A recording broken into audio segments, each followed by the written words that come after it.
Okay, so let's move on to chapter 4 under what do we know?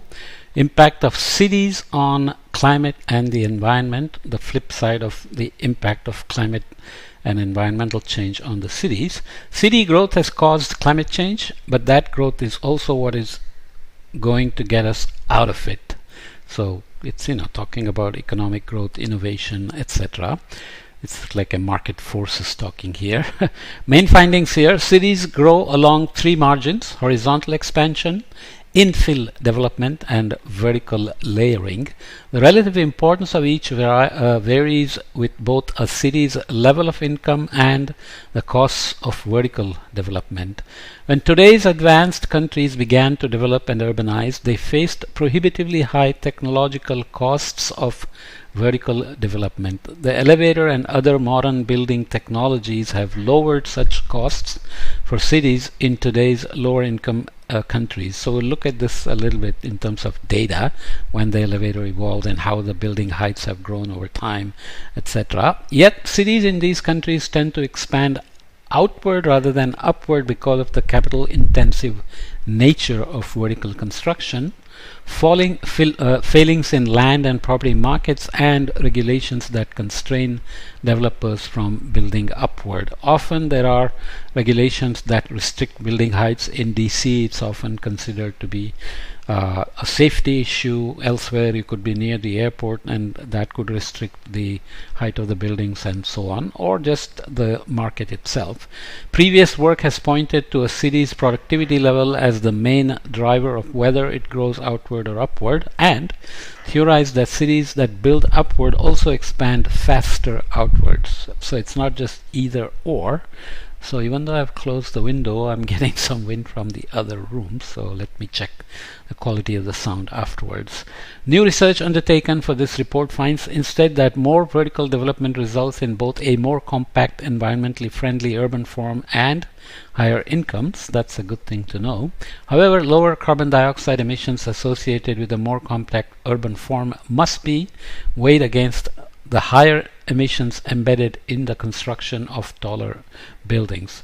I've discussed the buildings, materials, emissions reductions, and so on elsewhere under drawdown, for example, that you can listen to. In addition to their indirect impacts through a city's urban form, incentives and investments that encourage the use of public transportation and reduce dependence on private vehicles can also directly contribute to better air quality. The effects are, however, highly heterogeneous across cities globally, and poorly designed public transportation systems may contribute to more traffic congestion, leading to lower quality air and higher greenhouse gas emissions. If not well managed, urban expansion threatens fertile agricultural land. Almost always agricultural land is subsumed by expanding urban centers. Farmers get some money to get out, but it has all sorts of other consequences. And these have negative repercussions for urban food systems as well as for water pollution downstream of the cities. Measures to enhance agricultural productivity and reduce food loss and waste can help offset the adverse impacts of urban expansion on food production while contributing to reduced greenhouse gas emissions. Okay, so here are some data. Evolution of tall buildings and structures since 1880 is looking at height in meters and time. So towers and broadcast masts that go on top, often churches and buildings. So you can see that here's the Eiffel Tower from the 19th century, and you have other towers and landmass growing here. Empire State Building comes up around here in the 1930s. Philadelphia City Hall was much lower, and Washington Monument is also much lower, built in the 1880s. And you have Ulm Minster, which is here at this churches being flat to the ground. Willis Tower here, Petronas Towers here, Burj Khalifa in Dubai is here, and so on. So interesting. Brief history of the elevator or vertical railway. I won't read all of this, but it's definitely very interesting. Although an remarkable feature of today's many tall buildings, we don't even notice elevators. We use them, but we don't think, wow, that's amazing. So although an unremarkable feature of today's many tall buildings, elevators are in fact a revolutionary means of mass transportation that allowed the emergence of mid-rises, high-rises and skyscrapers. The invention of the modern elevator opened up a new frontier for urban development, allowing cities to grow vertically beyond the limits of their scarce usable land. So the easier it is to go up and down, and more the people you can carry, more the goods you can carry up and down, taller the buildings got. And now the new technology is, of course, China can come in and assemble skyscrapers in about a month. They build blocks, they assemble them like Lego pieces, and they are also beginning to use wood for many of these high rises, which is environmentally more friendly, can lock up carbon, for example, and so on. Okay, the first patent for a so-called vertical railway was filed in 1859 by the engineer Otis Tuft. So Otis elevators are still around. The well-known Otis Elevator Company, however, takes its name from American industrialist Elisha Otis. So there you go. I already jumped a little there. He held spectacular demonstrations at the 1853 World's Fair in New York, at which he cut the elevator rope to showcase his invention, the safety brake, which would stop the elevator car from crashing to the ground. So obviously some people are very claustrophobic, wouldn't get into the elevator, and so on and so forth.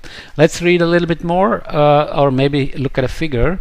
Relationship between car ownership and urban population densities by city level and country level. So these are indicators of climate impact of cities, or cities' impacts on climate and the environment. City levels, so if you look at car ownership versus population density, higher the population density, lower the car ownership, typically because public transportations tend to be good, like metros,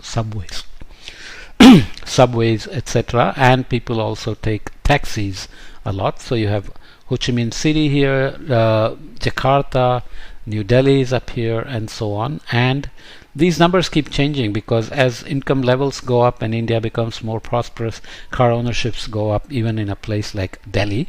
Barcelona is out here, high density and yet high ownership compared to some of these cities. So obviously also relates to income level and so on. But in general, you see that as population density grows, car ownership per 100 people grows. Population density drops, the car ownerships go up. Country level, there must be some economic payoff or return on investment in public transportation as well that is related to population density. This is at a city level. If you look at a country level, average car ownership per 100 people here also relates to population density. So if you look at Vietnam and Korean Republic, Russian Federation, and down here to US, as population densities drop, car ownerships go up. Okay, so let's now read these. What do high-rise buildings mean for urban inclusion? The question of whether high-rise construction is good for urban inclusion has no straightforward answer. Vertical development provides the means of achieving higher population densities, which, if well located, well designed and coordinated with public transportation, can have a range of benefits for urban inclusion. Okay, so I'll not read the rest of it. Will electric cars save the day? This is a technological promise we are relying heavily on. Automobiles with internal combustion engines were once acclaimed as the ecological saviors that would solve the great horse manure crisis afflicting London, New York, and other large cities at the turn of the 20th century. Some nice newspaper articles on how horse dung could pile up to levels of tall buildings if we didn't reduce the number of horse buggies and so on. So now we are doing the same for EVs versus internal combustion engines. Instead, automobiles brought toxic pollutants that, although less visible than manure, were no cleaner. Globally, transportation emissions, mainly generated by personal automobiles, represented about a quarter of all urban carbon dioxide emissions in 2015. So the last decade, however, has seen the tremendous growth of electric vehicles, with global sales soaring from 130,000 in 2012 to 6.6 million in 2021. China's market, the largest, accounted for more than half of global EV sales in 2021. Meanwhile, in relative terms, European countries lead the way in 2021.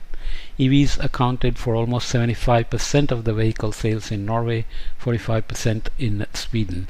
Does this translate to cities and their emission? That's not all so obvious. Okay, so leave part 2 here and come back and start with part 3 on how do we get it done in terms of urban resilience, greenness, and inclusivity. Okay, so let me leave this podcast here and go deal with the bank, which is really screwing my happiness. Okay.